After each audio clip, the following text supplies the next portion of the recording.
Hey there, folks. Welcome to Total Male Introspective, also known as the TMi Podcast. My name is Joe. Someone's computer sound is playing for us. We fixed it. My name is Joe. We've got my other co-hosts. JC Williams. What's up? I'm Jonesy. How's it going? And Jonesy. JC and Jonesy joining us. We might have a special guest popping in later, but we'll get to that then. We are doing the Total Male Introspective for you guys out there. We're doing it live on all social media platforms, 9 p.m. Eastern Standard Time, 6 p.m. Pacific Standard Time on Facebook, YouTube, and Twitter. And we're also trying to get Instagram working, but that is in process. They're a little glitchy, so we're getting there. But you guys can follow us on all those locations. That is facebook.com/the TMi Podcast. Then it is Twitter at the TMi Podcast. And our Instagram is a little different because some other buttheads have the TMi Podcast already taken, and we're going to try to get it back from them so we can name it that. But on Twitter, it's total_male_introspective. So go follow us on all those locations. We have a lot of different things going on each platform. And so what we do here, if you guys haven't tuned in before, is we try to bring a positive approach to what's going on in the world today. We'll do a little fun stuff in the beginning, and then we'll bring a hot topic. This week's hot topic is cancel culture. I'm sure a lot of people are very intrigued into seeing what we have to say about that. We got a lot of different opinions, and we also want audience participation. We really love having the ability in the software that we use to bring up your comments and see your comments as we're live, and we can bring them into the discussion, and you guys can have your point of view shared with the world as well as ours. We like to keep it positive. We like to keep it civil. So no insults, no name calling, no harsh disagreements. It's all about listening to each other. Obviously, if something's extremely hateful, we're not going to bring it to the air. So with that said, I think I'm going to pass this one off to Jonesy. We like to start off with a little good news every week. So, Jonesy, what's your good news for the week? Well, hold on. I got to do the bumper. Let's put a smile on that face. Let's put a smile on your faces, guys. Jonesy. What's going on, everyone? Good news for this week. A little throwback to last week where we did our top 5 quarantine fads that came and went. This week, for our good news, we found out that gardening is actually booming during the pandemic. And good news is that you can, if you would like to get in on this fad during the pandemic, you can start also planting in July, because there's a lot of different things that you can plant. You don't necessarily have to have a backyard or a front yard in order to do so. There's plenty of ways that you can plant inside your house. From this article from the Good News Network that I'm reading, it says that you can do Brussels sprouts and beets and broccoli, and then also have some corn, cucumbers, and okra just in time and ready for Thanksgiving that will be coming up shortly. So that's my good news for today, and I'll pass it off to JC. Yeah. Okay. So my good news is that the world finally gets to experience Hamilton the musical via Disney Plus. I remember the first time I saw Hamilton on stage in New York City before it blew up, and boy, was I not prepared for what I was about to experience. The streaming version of the play premiered this past Friday, and all the way through Sunday, the Disney Plus app was downloaded nearly 500,000 times in the US alone. I think one of the greatest things that I did saw this weekend and really put a smile on my face is that, and I'm not sure if y'all saw it, but there was this little Asian girl who was watching the play with her family, and you can hear her saying, "It's me, it's me." It was such a beautiful thing to see this young girl identifying with someone who looked like her outside of like traditional roles that she's probably accustomed to seeing. And so that's just great to see that, you know, there's equal representation across the board and a role for everyone to play in something as massive as like Hamilton. It was so good. It was really good. I got to watch it for the first time. Yesterday, actually, last night. It was excellent. I honestly went in just knowing that my daughter listened to some of the music, and I didn't know how everything was laid out, and I didn't even realize the diversity of the cast. I went in kind of blind. And it was a fantastic thing. If you have Disney Plus, I highly suggest you watch it. Yeah, it's definitely one of like the best shows like out there, plays out there, and the fact that, you know, people literally had to wait on lines for hours or spend like $500 a ticket just to sit in like the blood seats, you know, just shows just how much of a cultural impact that the show has, like, you know, in the world. But one thing that's a little sad right now is the fact that there are some people who are out there who are talking about trying to cancel Hamilton, just because of the nature of who Alexander Hamilton was. And, you know, Lin-Manuel Miranda definitely brings up, he understands what people are saying, but, you know, the purpose of the play is to go against, you know, conventional norms. So it's definitely a lot of good reads out there, especially with, you know, a lot more people being able to see it and experience it today. Yeah, and we're going to bring that up again later, I guess. We're going to discuss cancel culture. For those of you that are waiting and dying for the hot topic, it's coming. We like to bring a little positivity before we do the doom and gloom. For my good news, it's something that I thought was awesome, and a lot of fellow drinkers are probably going to think is awesome, is they found a way to use adult human skin cells to create and grow tiny working livers in a lab. So I mean, clearly it's not just for the drinkers. There's obviously plenty of people that have failing organs. So we're moving, and it's so funny. The negativity that's all over the internet is taken over, and people aren't even seeing this. I thought this would be like front page news, but no, they're too concerned with what's going on, you know, with our politicians and entertainment people and elite. But yeah, they said the science fiction-like procedure was done by taking adult skin cells and genetically altering certain genes and transcription factors to create what are known as pluripotent stem cells. So essentially, they created their own stem cells, which is mind-blowing. And impressive. So we're heading in the right direction with that. And they said there's so many different things that they can do with it. They also said that they can use it right now. They can't create it big enough to replace an organ at this point, but what they can do is they can use it to inject those cells into a failing liver to give someone more time to live until they can get a transplant. So wow, that's great. That is the good news. And that's kind of crazy. Modern science. Yeah, it's kind of crazy because I'm pretty sure I saw that on Grey's Anatomy also once. But Dr. Grey can do it. Anyone can. Yeah. If it's on TV, it's got to be real. Yeah. All right, we're going to move on to our next segment. We're going to do our top. Wait, just speaking of TV. Yeah. Though, we're losing them. Dr. House was real. We literally could have. Hey, are you still there? Yeah, you cut out for a second, but we're back. Oh, I was about to say, if Dr. House was real, we would have solved coronavirus like 4 months ago. Yeah, for real. He would have just been like, it's a butt disease. Stick a banana in your butt and you're cured, you know? Like, Dr. House used to just like tap his cane on the side of the bed, like, I figured it out. He's like, you're all done. I'm done here. Pops a Viking and walks out. Yeah, he's like what took y'all 5 months? He's just like, oh yeah, I just want to see y'all struggle. Yeah. Just want to see where this was going. Yeah. All right, we're gonna shift over to our second segment, or actually like our first segment. Yeah, but before we even jump into our next segment, I want to give a big shout out to our guy, John Cino, who was our very first sponsor on Patreon. So John Cino, if you're listening right now, thank you so much for the kind donation. And we look forward to having you be on our show, us being on your show, and your support that you're giving us. Yeah, big round of applause for our first patron. For those of you that don't know what that is, patreon.com, patreon.com/the TMi Podcast. You guys can throw us a little $5, $10, $20 donation every month so we can build the show, boost our posts, get the word out there, get some new equipment, get some new lighting so that we don't look as shiny and weird, and just get better at doing what we're doing. So we really appreciate that. It's on the ticker if you guys are watching visually.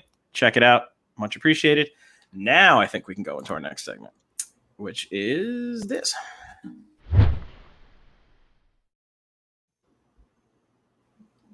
And so I think with our top 5 Dead or Alive list, we have a special guest that's joining us today, Joe. Yes, special guest, John. And welcome, Hello, John. everyone. There he is. Hey, John. What's good, guys? How's everyone doing? Very good. Doing well. So what's going on, John? Just living here in times of COVID. Yeah. Yeah, I guess it's literally the same crap, different day. Yeah. Quite literally. Yeah. Quite literally. Getting a little better. It's getting a little better. Here in New York, at least, it's getting a little better. Can't say the same thing about Texas and Florida. No.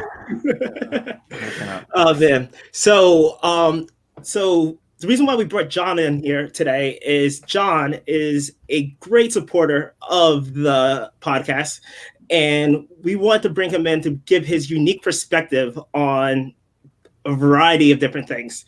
And so for our first segment with John today, for Top 5 Dead or Alive, we are going to chat about the upcoming potential name changes for the Washington football team. Well, you're not even going to say the name? I am not trying to get canceled right now. It's so funny. Redskins. Because I kicked off this segment, I'm going to toss out my favorite name that I've liked is the Washington Redhawks. That is my name choice right there. I think it's really dope. It still pays homage to like the Washington culture, still same colors and whatnot. But it doesn't have those racist connotations that might be attached to their current name. Agreed. That was actually my favorite too. You son of a stole it. Yeah, I'm gonna take. I'll take the next one here. I'm gonna say the top 5. Definitely in the top 5 there is the Washington Hogs, or the War Hogs, or a hog related name, and it comes from because I played football and I'm an offensive lineman and an offensive line coach. Comes from their famous offensive line that they had in the 1980s and the 1990s, and they were known for having big, large mammals up front there on the offensive line, and their offensive line coach always called them the Hogs, and that's kind of stuck with them, where some of the spectators and some of the fans come dressed in their Hogs uniforms in order to support the team, even in 2020 if we have a season, but up until this time. So I'm going to go with the Hog because it's got history, and it's something that they can definitely build around. I will jump in with the Washington Warriors. I like that one. I like the Redhawks the best, but the Warriors is a good one. I think that's a good one. It does, because the Native Americans had very like a lot of warriors involved in their culture. They were fighting each other constantly, just like the rest of America today. John, you have anything you want to? Yeah, first of all, throwing it back to your Hamilton, it must be nice to have Washington on your side, I guess, in this one. Well played. Yeah, man. But there were a couple, like the Washington Generals always made sense to me because George Washington, General Washington, and then I remembered that they're the team that always loses to the Harlem Globetrotters. So you're probably not going to want to name your team after that. And then if it didn't sound so much like an MLS team, I like DC Independence a lot. It's got that, patriotic flair without being a Patriots ripoff. And, you could do a lot with your fan base, call them the Independents, something like that. But it's not an NFL. It doesn't have that NFL grit to it when you come up with the DC Independence. But I enjoy those. Washington Warmongers? That fits, doesn't it? Warmongers? No? Yeah, no, because Washington, DC. Come on, man. Did that fall that flat? Damn. Oh, man. I was going to say the forefathers. Yeah, no. Fourth in the division. Yeah, that was a good fifth one right there. That's a really good one. The Washington smallpox blankets. Yeah, because they're just killing everybody, making everybody sick. Oh man. All right. Well, yeah, we definitely want to open this up to crowd participation. So anyone who has any comments to chime in, let us know what you think could be the potential next best name for the Redskins or the Washington Football Club, and we'll be sure to post them and talk about them throughout the show. Yeah, may I chime in one real quick? Yeah, for a fact, whatever name they choose, If Dan Snyder has his hand in it, they're gonna screw it up. That's what I'll tell you, flat and foremost. Yeah, that man has not made a smart move in ever. Yeah. He's gonna come up with a name that people are gonna hate, and that'll make me laugh. Yeah. Well, I mean, I think the best way to end this debate, because of like the name, is to do the right thing and call them the DC Redskins. I'm sure that's what he'll do. Everyone wants to talk bad about the name. That is something Snyder would do. Yeah. Like, I took all your hate mail and consolidated it, and then found out that the root of the problem wasn't Redskins, it was Washington, because DC really wanted to have their own team in Virginia. Yeah, and I like your joke, JC, because some people would like to change the name Washington, but let's pretend we're not going to do that right now. It's a story for a different day. That's a conversation for a different time. So if we've covered those, if you guys want to chime in, like JC said, feel free. We'll be eyeing up the comments with any other name changes that you have ideas for. We'll put them up as we're continuing the conversation.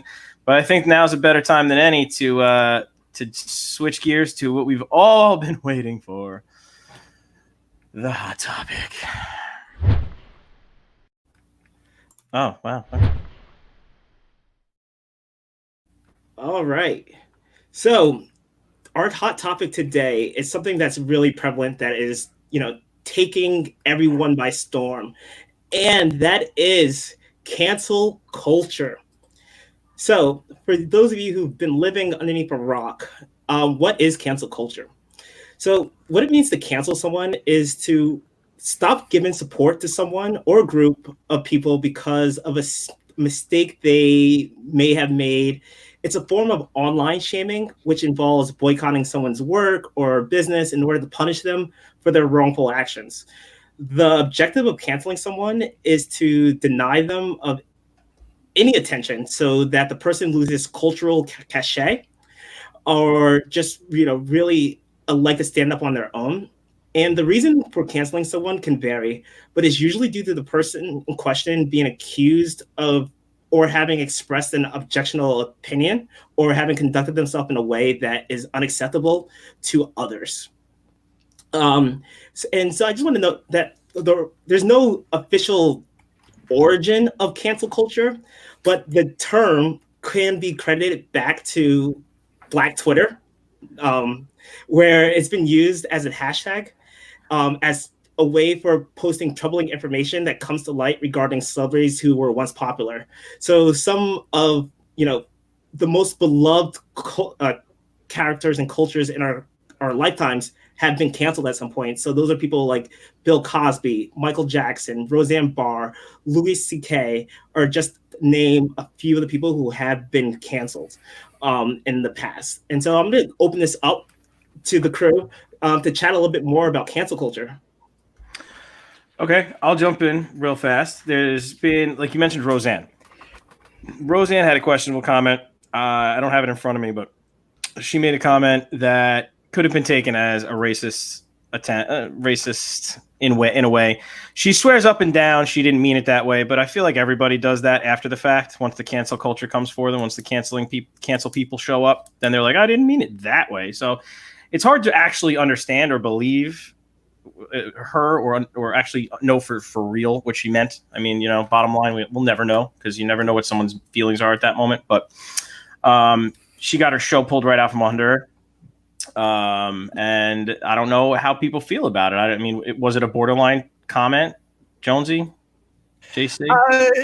I would say that I have a different take on this whole cancel culture. Anyways, I feel like people just do dumb stuff and say dumb things, and the only way you're going to know if somebody really understands or gets that they did something wrong is their actions afterwards and what they say afterwards. I mean, Roseanne swears up and down that she didn't mean it that way, but I mean, she's got a history of saying other things that Okay. were that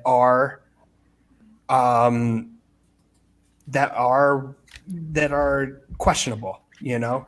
And I think it's something that your actions after the fact have to lead to something of some sort of reform or something like that. I know John has a lot to say on this topic, so I'm not going to take too much time.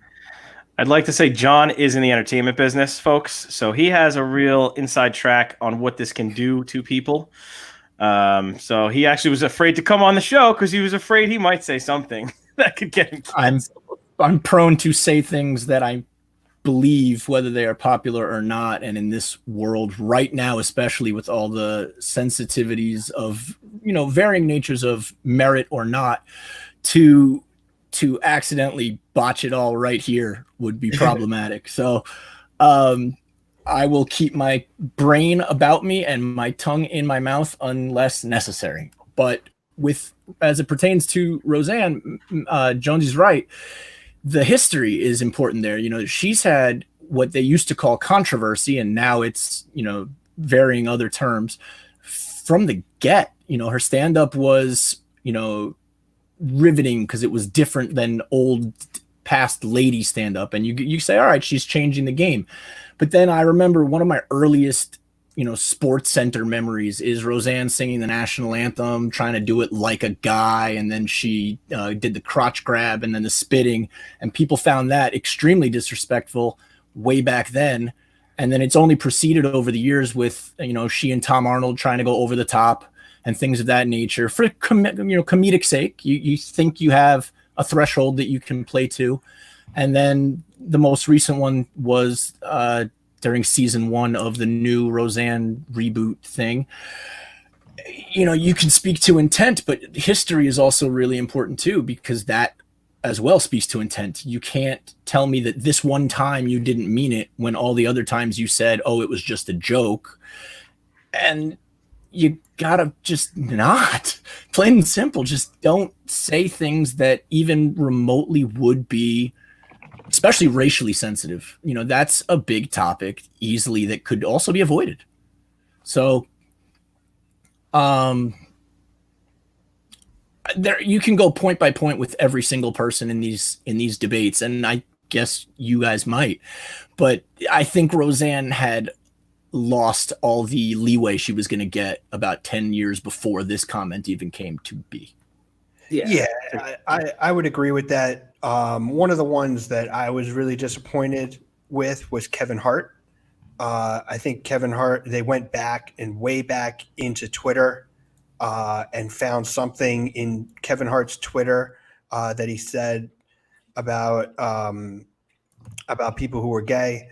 And, that really irked me because I feel like he's the kind of guy that has changed. And he's a guy that his comedy has changed over the years as well. And there's also like, you can't really judge someone at a flashpoint in their life. I think you need a history before you can really take someone's livelihood away. I think They tried to take something similar, I would say, happened to Josh Allen, the football player that plays for the Buffalo Bills now. He said something on Twitter when he was 13 or 14, which, I mean, that's just enough. That's why 13 and 14-year-olds don't need Twitter, I would say. But there's a lot of reasons. About that all the time. But Josh Allen said something with the N-word in it, and he's getting drafted at, 22, 21 years old, and someone decided to go all the way back on his Twitter, 10 years, 8, 9 years, whatever it was, and they turned it around and said, he's undraftable. Come on, man. Like, I get that he said something, but if we all were held liable for what we said as teenagers, none of us would have employment. None of us. Not one of us. Because, we all have definitely said questionable things that that's the problem with the internet age and the technology age, is it never goes away. And I tell my oldest daughter that all the time. It's never going away. You may think you deleted it, but once you hit send, it is in the ether forever. Someone screenshotted it. One of your friends screenshotted it.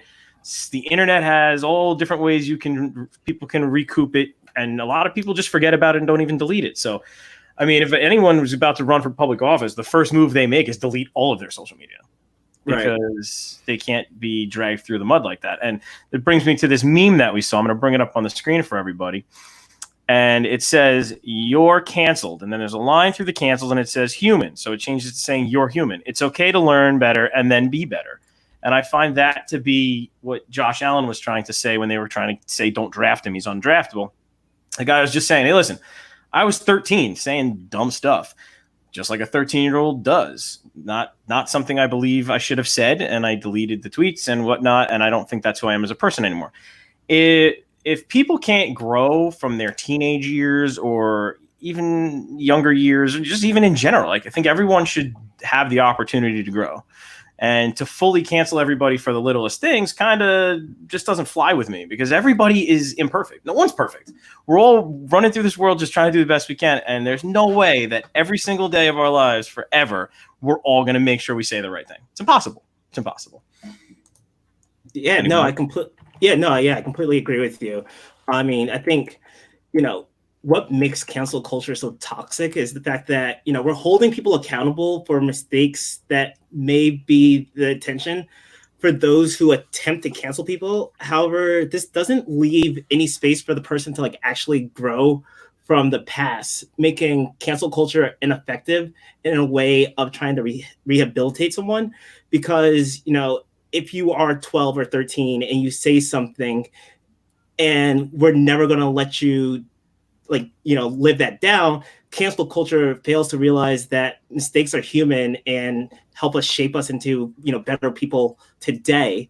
And so I think that's the point that you're trying to, drive home with Josh Allen and other people, is just other people need to be more opening and accepting of people who have made past transgressions in their life. And, in order to grow, you need to learn from your mistakes. And I think I just put Julia's comment up. She said, Harvey Weinstein should be judged for his past actions. I agree. We're talking more, not talking like convicted sex offenders. We're talking more the cancel culture that attacks Kevin Hart for tweeting about breaking the dollhouse. Or just passing comments or tweets or things that are coming back around to just ruin people's careers. Of course, people that are convicted offenders and, sexual assault and whatever, the Epsteins and the Weinsteins and all the kid touching Steins, they don't get a second chance. I don't think everyone can agree on that, Julia. We're talking just little things that people are getting dragged through the mud for here and there. There was a local place here where people were begging for this girl to get fired over a tweet she had years ago. I don't know all the details, so I don't want to speak to it. A few years back. It was maybe a similar situation as someone went back through her feed, and who knows, maybe he's a better person now and just said something stupid 10, 5, whatever years ago. So it's really about words. Actions clearly are different, but that also brings us to the topic. I don't want to go there yet. I did want to bring up for a second, Joe. Yeah, I'm sorry, John. We're used to the three-pronged attack. We got to. I try not to. I really try not to interrupt. It's very strange. Usually, I'll interrupt anybody. That's a lie. I don't actually do that. But the big thing about the cancel culture that concerns me as an actor is the censorship of art gets very tricky now, because art, comedy, these types of things used to be utilized in order to teeter the line to show us, society, your general population, to show us where our faults could lie in humorous ways or sorrowful ways, maybe music. There's going to be things that can't be joked about anymore. There's going to be things that can't be presented by certain people. There's going to be things that can't be said in a certain way, where we're not used to that necessarily in American society, especially because we've had our hardline stances on a lot of things, but we've also allowed for expressive freedom. And you'll hear a lot of people utilize the First Amendment errantly with freedom of speech. That's not exactly how that works. That's a topic for another time. But there should be some sort of safe zone where it pertains especially to intent and artistic integrity. if you try to make a controversial topic into a form of art, your point is to present the mirror back to people. And I think a lot of the quick to cancel culture people are either forgetting that, ignoring that, or didn't understand it in the first place. You know, we've had a lot of movies and television programs, essays that have been either satirical or simply in your face, look at what we are. And that's not going to get presented very often anymore unless somebody is willing to take an entire career killing risk. So right. I don't know if that's relevant to where you're going with this or not going with this. It is, because I was going to go to Tim Allen. Well, then steal it. Go ahead, man. Tim Allen, his views were not extreme. They were just conservative. He did a bit about gun law, not gun laws, but just the right to own a firearm in America. You don't have to agree with it, but it's their art. That's their art. And they weren't, in my opinion, saying anything offensive. They may have been saying something you might not agree with, but like you said, that's where that lane was supposed to be. If it's your art and it's not offensive and you're just having a different opinion, then why are we canceling it? And the fact that his show got canceled because he did a gun, he was like pro-gun, not pro anyone getting a gun, just running into a school and shooting people. He was pro the Second Amendment, getting the gun through the right channels and following the law. And he was saying that in his show. And then they were like, nope, we got to get him out of here. We can't have that kind of talk. I mean, what kind of talk? It was just him defending his Second Amendment rights. And he had a different viewpoint than some of the executives, and bam, out the door. He was lucky enough that he's got that FU money, as we say. And he didn't really seem to care that much. He was annoyed, but he was like, I'm rich. So yeah. And then he got picked up by another network, because another network was like, hey, like that show was one of the number one shows on television at the time. So it's very, very interesting that someone canceled him and then handed off hundreds of millions of dollars to another network just because they had a difference in opinion. Yeah. So it wasn't even a controversial thing that he said, in my opinion. So I think another great example of that is Dave Chappelle. Dave Chappelle is a guy who does not bend his art for anyone. And he made that very clear by I think it was Comedy Central basically wanting to hand him $50 million and him walking away because he wouldn't do it their way. And he didn't want it to become watered down or do something that he personally was uncomfortable with. And he basically walked away and said no. And now look at him. He's one of the hottest, if not the hottest comedians in the world right now. And he completely gets himself into trouble, and he knows it. But he doesn't care because he has so much money that he's like, all right, go ahead, cancel me. That's fine. I dare you. But it's not even about that, because he's one of the great people who can really put a mirror to society and say, look at what we're doing. And it's hard for people to swallow sometimes. So I don't know if you want to piggyback off of that. JC, we haven't heard from you in a while, buddy. No, I'm just taking it all in. I mean, you guys had a good flow, so I didn't want to interrupt it. So I know you love Chappelle just as much as the rest of us. So have at it. Take Chappelle and go with it. Go with Chappelle into the next thing. Go ahead. Yeah, no, I mean, there's so many people who are that we can talk about, whether it's Mel Gibson, Kimmel, Fallon, Sarah Silverman, Kevin Hart, Chappelle, but I think what is happening is that we grew up in a generation, and that I can't even say we grew up in a generation. We're, for the most part, like late 90s, early 2000 kids. And it was a different time back then. And so it's all about like cultural like relevance to the point when like that action had happened.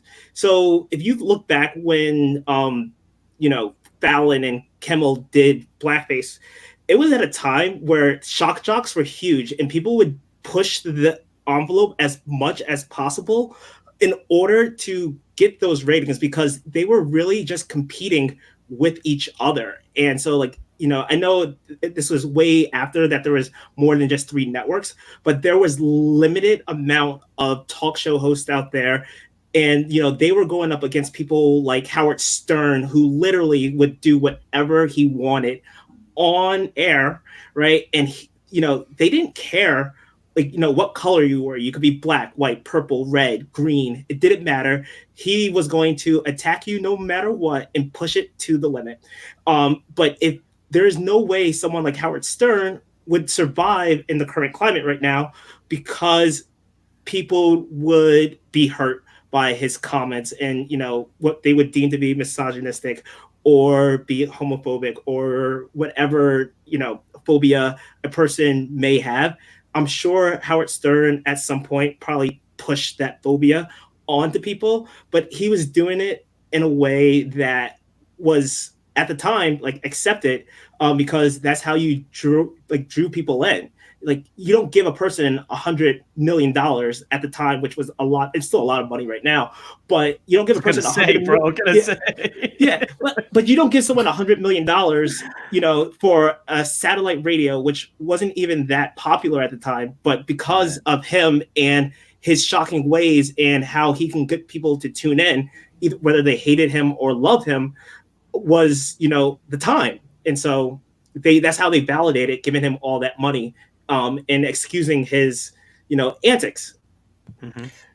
And I feel like there's networks that are really trying to help that and are pulling. And John, you can correct me if I'm wrong, but I feel like Netflix is really progressive in that way, where they show a lot of stuff that's fairly controversial, and they don't really mind it. I feel like HBO is another one where they show stuff that's very controversial. I think it's really just like the main three, ABC, NBC, CBS, that try to shy away from a lot of that stuff. What do you think, John? Well, that kind of actually goes back to the Tim Allen slant that Joe had brought up, because controversy is kind of dependent on who's judging it. So Netflix and a lot of the general networks, they skew very liberal. Netflix now has a preponderance of extremely liberal and I find humorous and informative programming, but there's a lot of right-wing, alt-right type people that don't want to hear it. So to them, that would be controversial. We've got news networks, so to speak, that exclusively delve in right-wing politics and agendas. And when you think about it like that, Netflix, to you, me, and maybe the people listening here, they don't find that offensive, so to speak. But yes, controversial. There's a lot of topics on Netflix, or a lot of programs on Netflix, that are handling a wide variety of topics because they can. They have unlimited resources practically. And when Netflix comes around and shows you an Epstein documentary or things of that nature, you're intrigued because of the illicit nature, I guess. We want that drama still, even if it's real. I think that there's going to be a time where the agenda war is going to finalize itself just by splitting all these networks apart. And you'll have, even in the entertainment realm, you're just going to have like an all blue network and an all red network and things like that. I mean, that's where the Tim Allen thing came in. ABC was trying to lean away from his anti-Democrat stance, I'll say. And then Fox was like, we're kind of affiliated with Fox News. We need more, eyes on our screens. So they picked up a show that no other network was going to touch at the time. Netflix does that literally all the time. They'll pick up something that is too risque, I guess is a decent word for it, for regular television, even cable, like, not HBO cable, but, AMC, and they'll air it on Netflix because it's kind of the don't give attitude. They don't need to worry about it. If I could chime in, I think this plays to the cancel culture discussion, because people now, if they don't like a show, or something that was said on a show, or the premise of a show, or the format of a show, it doesn't fit the way I think, people turn around and try to get it canceled. That's actually like a perfect example. They try to turn around and change the channel, man. You don't have to watch it. We used to just not watch the time slot if I didn't like the show. I used to like TGIF when we were kids in the 90s. We'll throw back to the 90s again. We're kids in the 90s. TGIF was on. Maybe I loved Full House at 8, and then at 8:30 I wasn't a big fan of Step by Step. So no, 8 o'clock Dinosaur sucks. I'm sorry. Oh, bro, whoa! I'm gonna mute him. Not the host. Click. No, just kidding. Dinosaurs was awesome. You threw me off with that, JC. You threw me off. Sorry. F that baby. Well, the point I'm trying to make is that we used to just not watch it. We'd go find something else to watch during that time slot. So whatever happened to just changing the channel instead of trying to cancel someone's whole livelihood just because you don't agree with them? That's the cancel culture. That falls into the cancel culture wheelhouse as well. I don't like this show. I'm going to write every executive in that company, and I'm going to tell them they need to cancel the show, and I'm going to get everyone else to do it too. Why? As long as it's not something super hateful, and if it's just a different viewpoint, come on, just don't watch it. Yeah, but what people think are hateful these days is a topic for another discussion. Yeah. Actually, no, that actually does kind of fall under what we were talking about like an overcorrection, like a mob justice, where people kind of get together and decide that's it, we're canceling it. You know what I mean? Instead of, it's the lack of conversation that really destroys it. So Drew brought up the Boondocks reboot. The Boondocks reboot on HBO. Now I've watched the Boondocks. It's going to be hysterical, and I cannot wait for it. It's going to be, especially nowadays, I feel like it's going to be very close to what South Park is and still is. I hope so. I hope that's the way it's going to be, because the Boondocks in its inception was just unbelievably funny. JC? Yeah, no, I mean, RIP to John Witherspoon also.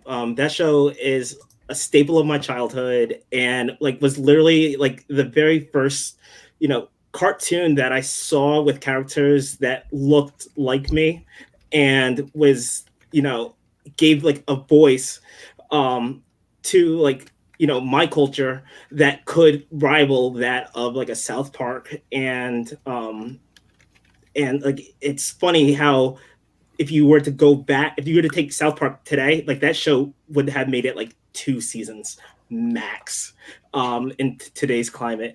But I just want to go back to Joe's point about mobs and stuff like that. When we're thinking about cancel culture and woke mobs are in danger of becoming the very forces of hate and intolerance that they're trying to fight against. And with all this hate and mockery may get clicks in the short term, but I think at the end of the day, we need to come together and really, dismantle cancel culture. And because, it's not doing us any justice. And at the end of the day, it's really just hurting people.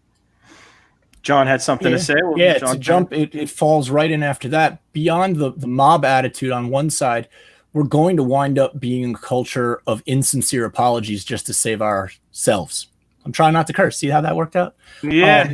Yeah, man. Because the easiest way to avoid controversy now, even after it's been done, is to come out there with your mea culpa and maybe a donation or something like that. And you probably don't actually understand why, in sincere cases, you probably don't understand why people are actually upset or mad in the first place. You just want to save your skin, especially in arts and sports and things like that. You don't want to lose your job, which we see all the time now on Facebook. Somebody does something usually pretty horrible, and immediately their job, their name, their address is all out there, and people are losing jobs over these things, or they're trying to get ahead of it when they know the video is coming and getting large, and they're apologizing just to save their skin, not to actually understand and feel the people. You know what I mean?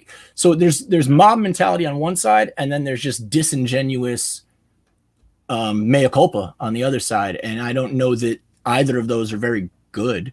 And probably neither of them are very good.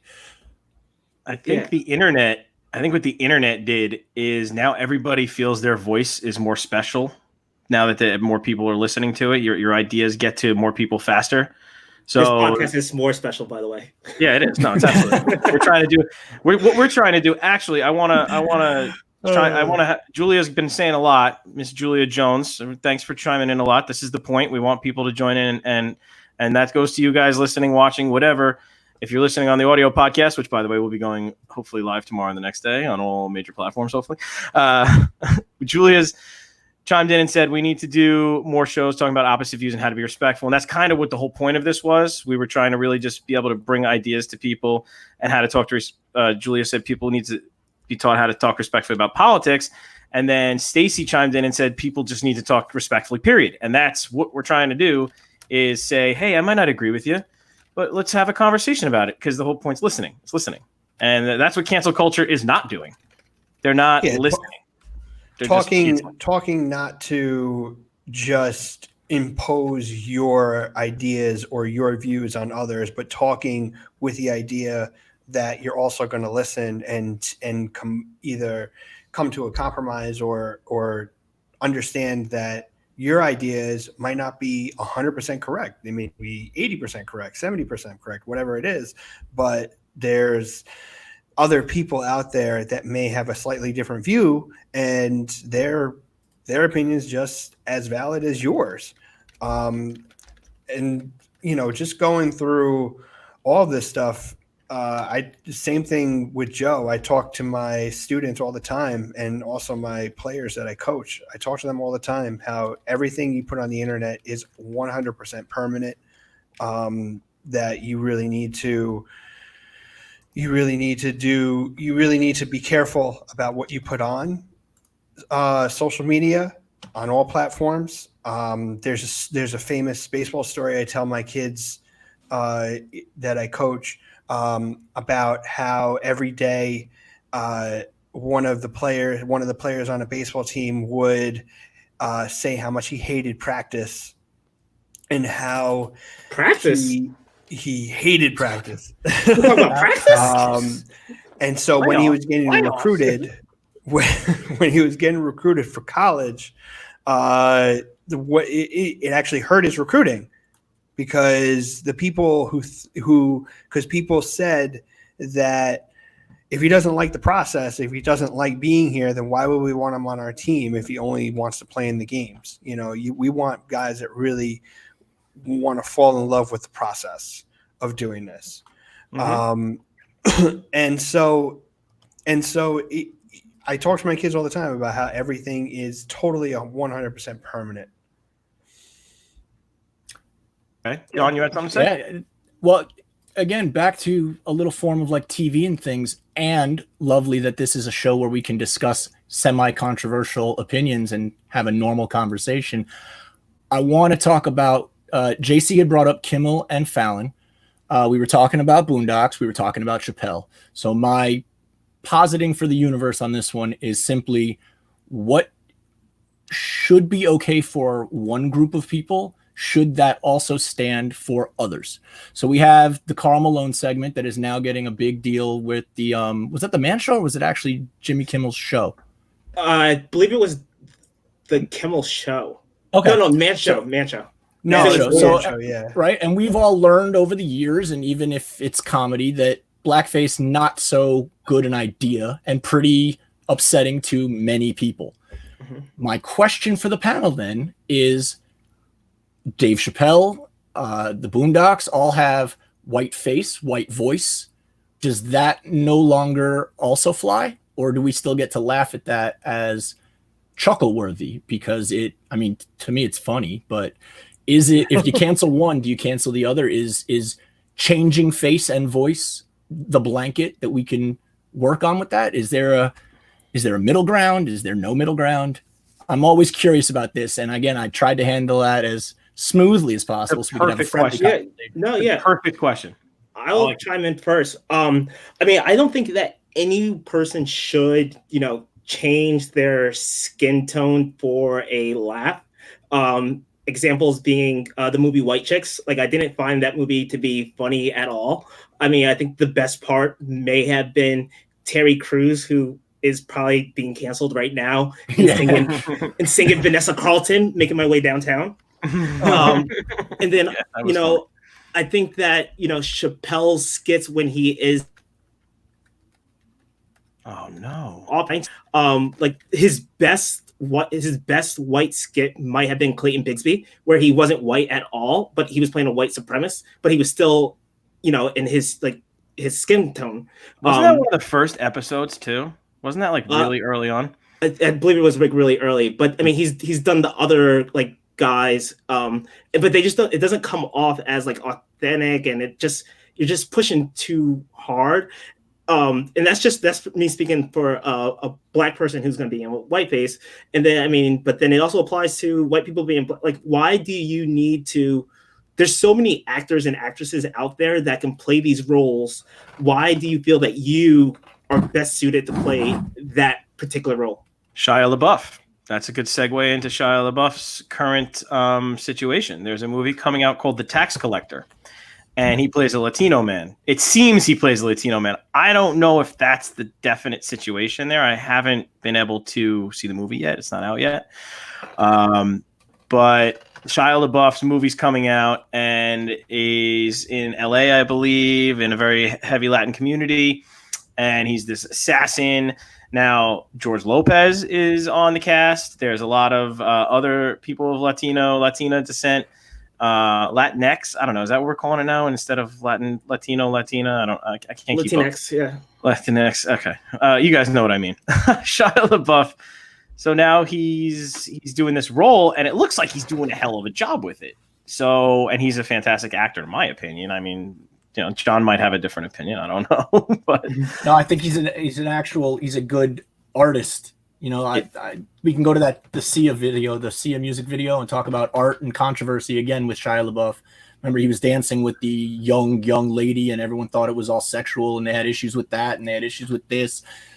Goes to it like it's art. It's simple. It was a beautiful piece of art, and so are some of Shia LaBeouf's movies, and yet sometimes it's perceived to be a misstep. But they're trying to cancel it based on a trailer.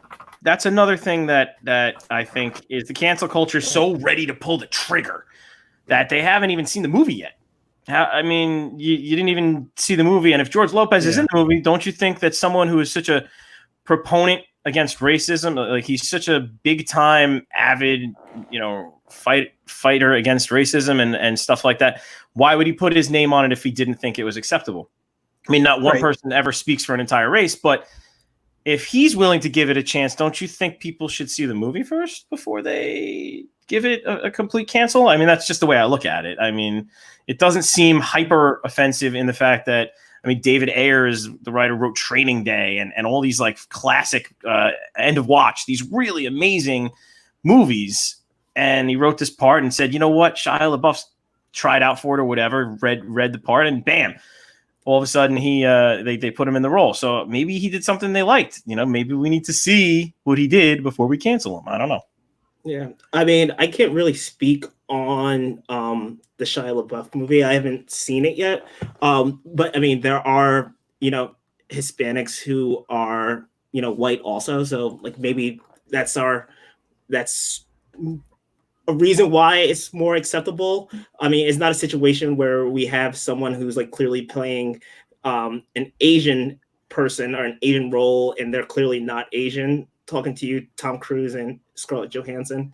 But then, you know, before we even get to the movie, there's a long list of people who have to greenlight a movie in order to get like launched, and for them to say that it's perfectly acceptable to be in this role without being canceled.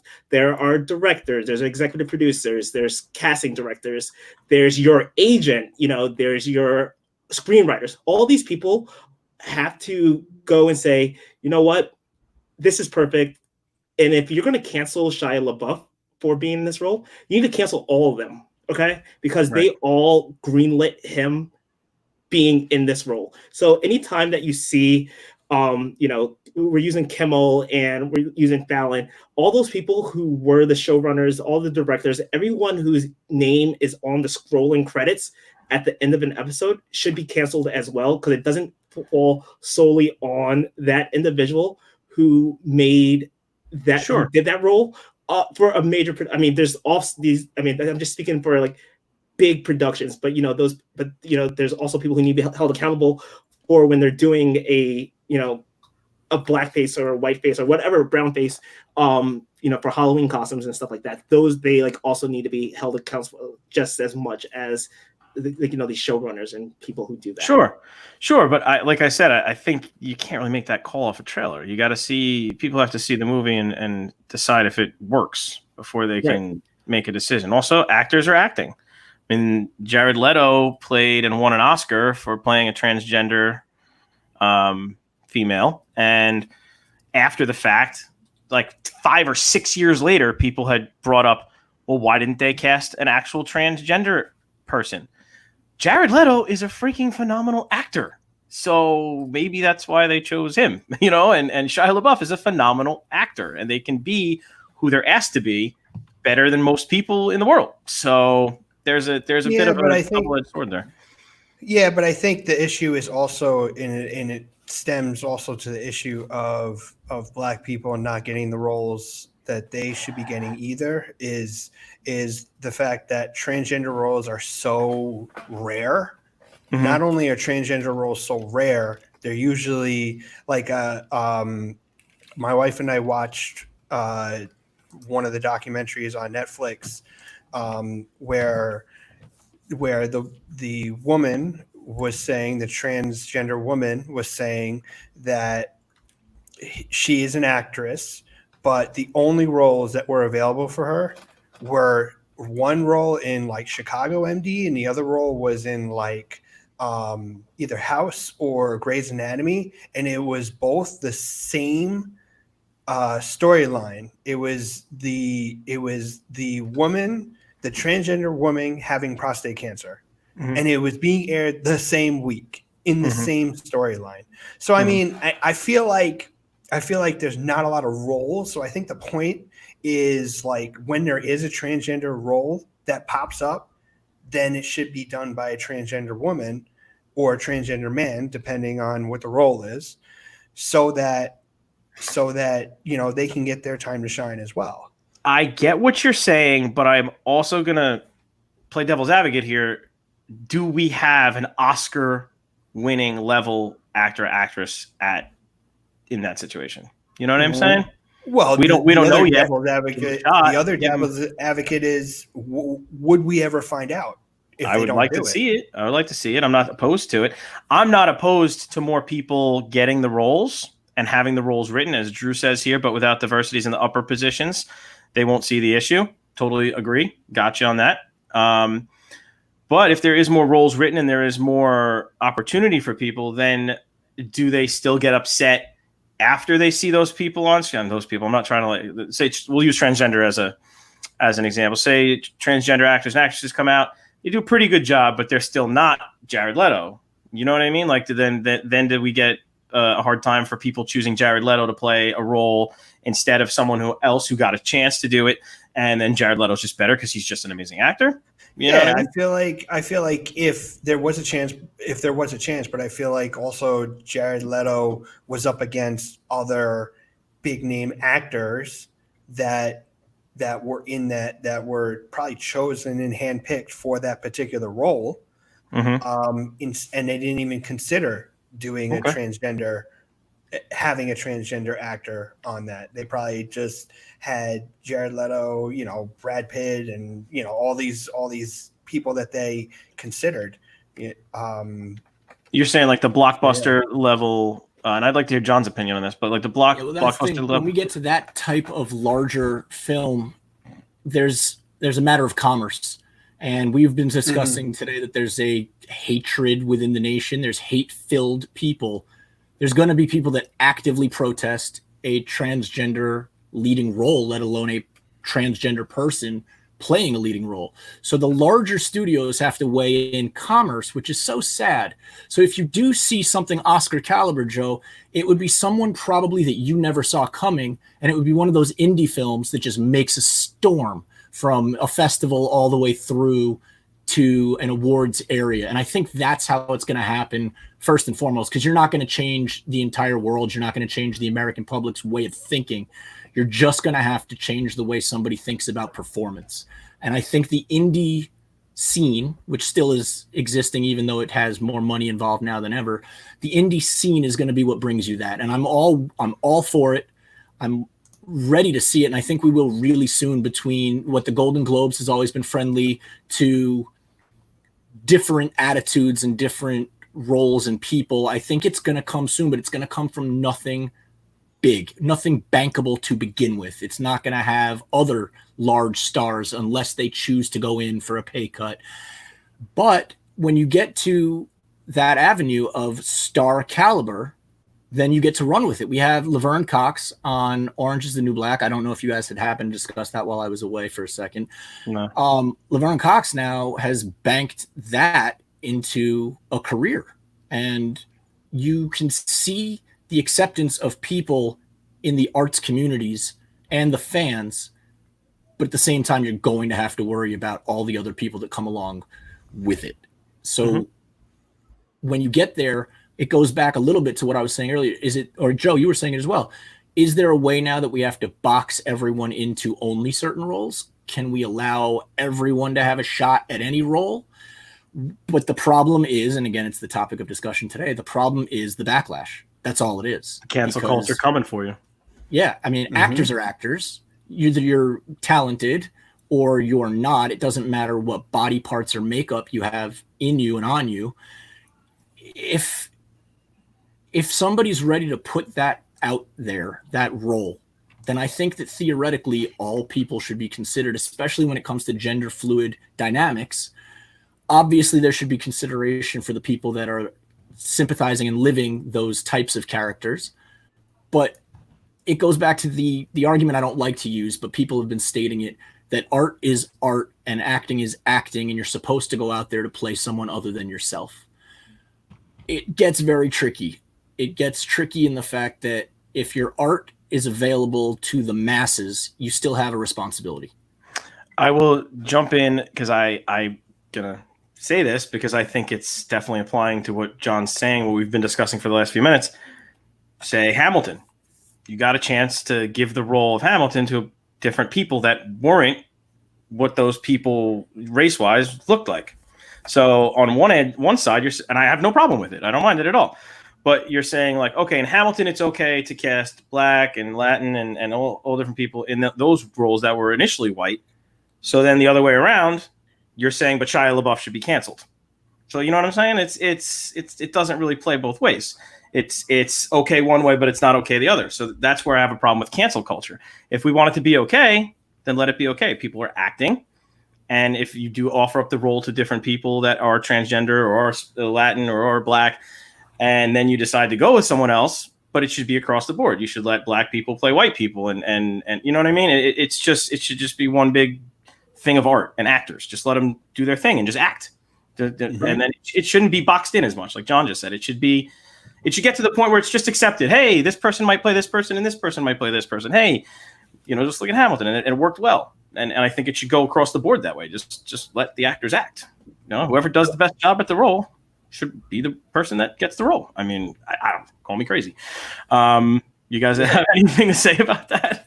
Yeah. I mean, I completely agree with you on that. That the way Hamilton did it was like perfect, and not to say that it hasn't been done in the past before.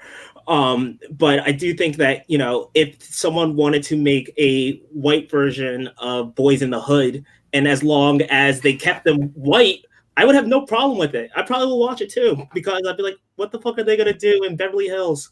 But, I think it's really comes down to, are you going to physically alter your appearance to be portrayed as another group? Or can I play this role as myself and just be like in a different character? So, and I think that, to your point, is, the best actor or actress should get the role because that's what they are paid to do. They're paid to act. So that I don't know for the Shia LaBeouf movie or for the Jared Leto movie, but there may have been a casting call looking for a transgender individual or looking for a Latinx individual, that we don't know about. We just know the end results at the end of the day. They could have tried their hardest to find this role, and it just happens that they couldn't find like that individual to fit what they were looking for at the end of the day. So we should give the give the benefit of the doubt to the casting directors and those teams to look, because I've seen my fair share of casting calls, and they go through an exhaustive list to find someone, unless their role was specifically written for someone that they had in mind. Right. Mm-hmm. And Drew popped in and said Marvel, DC, Star Wars have tried it and gotten so much backlash. I don't know as much about Star Wars. I think Marvel really did try it. Marvel was definitely in the forefront of that idea of giving the roles to different people, different cultural backgrounds. And it depends on the situation. I personally with Marvel, and this will be the last little part, and then we're going to jump to the last word here. But so the Marvel thing, there was certain things that I had problems with when they changed like complete origin stories and just like. I know it just when I'm a that was a terrible movie. That was a terrible movie from beginning to end. Fantastic Four you're talking about? Yeah. I wasn't gonna bring it up specifically because I really like Michael B. Jordan, but yeah, man, that was just really bad movie. So, he sounded quite well. We'll leave it at that. We really appreciate you guys checking us out. I'm gonna let Matt have the last word in a second, but actually, why don't we do that and then we'll do the outro, Matt? What do you think? Yep. Hey, go ahead.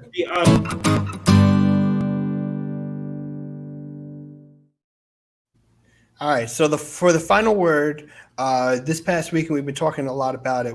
This past weekend there were a lot of people who saw Hamilton, and what a great production it is. If you haven't seen it, check it out on Disney Plus. It's really, really good. But while being historically accurate, Lin-Manuel Miranda created a production that was also interesting and also entertaining for all. One of the biggest issues that our social studies teachers face today is having enough time to be able to tell the whole story of our American and world history, the good and the bad, and to allow for students to make their own judgment throughout history. I've seen firsthand social studies teachers holding debates about Christopher Columbus, Thomas Jefferson, and even George Washington on whether they were heroes or villains, because they told the whole story of the forefathers, and the students were able to debate it. The story of this country is not about heroes and villains, though. It is about people trying to figure out their place in this world and where they fit. And I believe that a change in attitude and understanding is how a person changes. And when they do something wrong, it's more important than a snapshot of their life. Everyone needs to look at themselves as well. If someone told my story, I hope they would tell my story and not just the really good things that happened that I did and hope to do in the future. But my story is not all sunshine and rainbows either. And I hope I would not get canceled for the things that I did wrong in my past, and for the people that I've hurt, and for my words or actions that may not have been the best, especially when I was younger, and the way I've changed now. So just this past weekend was 4th of July, and just wanted to remind people that, yes, while we do live in a great country, and what we've done here over the past hundreds of years is nothing short of remarkable in our history, where we have a government that's run by multiple people and not just a king or a queen or an oligarchy or whatever it is. Just understand that we're not a perfect nation, and we're not done, and we shouldn't lose sight of the relentless pursuit of perfection, personally and also as a society and a government. Holy crap, man! I thought you were just about to run for president. Did you just steal John's joke? Oh man, man, that was great. So I mean, kick it off to Joe. Finish it off. Take us home. Oh, that was JC's joke. I'm sorry. We got JC and JK in the chat, and I'm trying to keep track of who's who. You got Joe and Jones. It's close enough. Yeah. So yeah, and we have another friend named Joan. I have another friend named Jonesy. I'm probably going to invite on here, so that should be fun. So guys, we really want to thank John for coming in and giving us his insight into everything we discussed. I'm sure we'll have you for back. having me. Thanks, John. Appreciate it, guys. Thank you. Hopefully, I'll be able to come back. Sure, we'll have you back sometime soon. We got the social media that we really want you guys to check out. So Twitter at the TMi Podcast. We've got Facebook.com/the TMi Podcast. We've got Instagram at total_male_introspective. And we're broadcasting live every Tuesday night, 9 p.m. Eastern Standard Time, 6 p.m. Pacific Time, Tuesday nights. We're coming to you on all these platforms. We're trying to get it to all the platforms. Right now, we're definitely on Facebook, YouTube, and Twitter/Periscope. And we want everybody to be able to chime in and share their comments like what you saw tonight or you heard us talking about if you're listening to the audio version. Make sure if you want to listen to the audio versions and you missed the live show, just pay attention. Spotify, iTunes, all Google Play, all of the major outlets. We're going to get it together and we're going to try to get it out there as soon as possible in the next couple days. So you'll have all 3 episodes and any future episodes should be available on there. So if you're not able to play with us in the live arena, you guys can catch it in the car ride to work for whoever's actually going to work at these times. And I'd like to say thanks to everybody, my co-hosts. Love these guys. Thanks again, John. Thanks to everybody that chimed in. And make sure you come back every week to join the conversation. Join the discussion. I messed it up. How did I mess that up? Join the discussion. Join the discussion and keep the conversation going, guys. Have a good night. And my computer froze. Look at that. Woo! And we're back. Good night, guys.